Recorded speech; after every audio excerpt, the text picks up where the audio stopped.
Беше тоа на 14 април 1894 година, кога Битола со железничка врска се поврзува со Солун. Железничката врска од Солун до Битола стана важен фактор за развитокот на градот и регионот. Преносот на стоки од пристаништето во Солун до внатрешноста на европскиот дел од Отоманската империја се забрза и жителите се запознаа со европските стоки.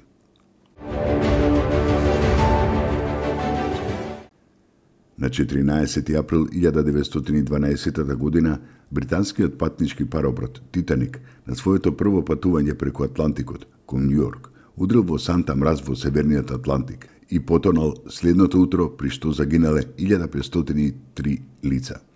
Во некои документи се споменува дека патниците биле браќата Јанко и Миле од родот Смилевски од Тресонче, кои загинале во несреќата.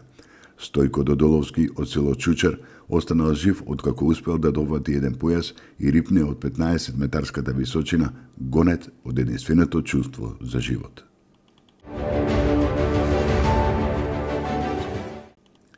Беше тоа на 14 април 1914 година, кога е роден Ташко Караджа Анастас, македонски револуционер од Егејскиот дел на Македонија. Бил член и професионален активист од предвојната, затворен и интерниран од режимот на Метаксас.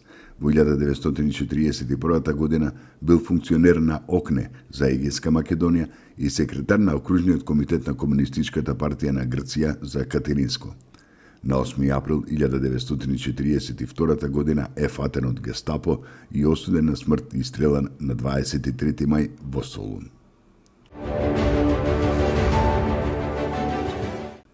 На 14 април 1941 година во ноќните часови Велес бил бомбардиран од страна на англиските бомбардери. Бомбардирани биле германски позиции, но при тоа биле погодени неколку десетици куќи во населбите Дворови, Којник, Бузаана, Мегдан, како и посадот Сармаале. Тогаш загинале 22 граѓани на Велес. Беше тоа на 14 април 1958 година, кога е роден Бранислав Саркањац, македонски социополитички филозоф и аналитичар. Во 1987 година истражува во Лондон во Британската библиотека. Во 1989 година е во Лајпциг, каде што најмногу работи во Германската национална библиотека.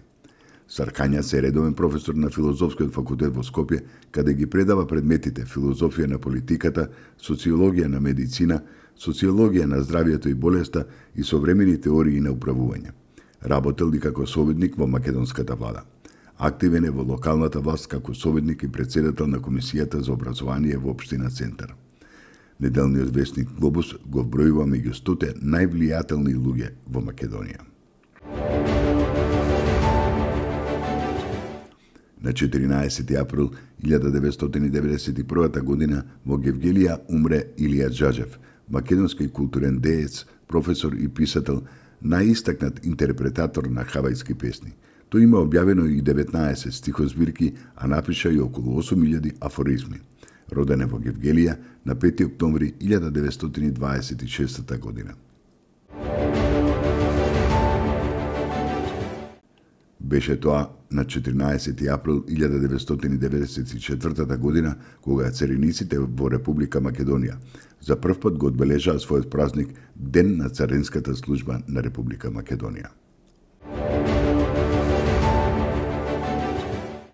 На 14 април 1995 година Република Македонија и големата социјалистичка Либиска народна џамахирија воспоставиле дипломатски односи.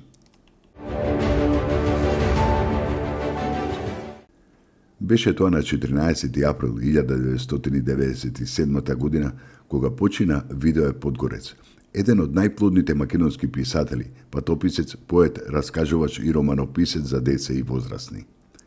Припадник е на втората генерација македонски писатели. Објавил голем број стихозбирки, раскази и романи.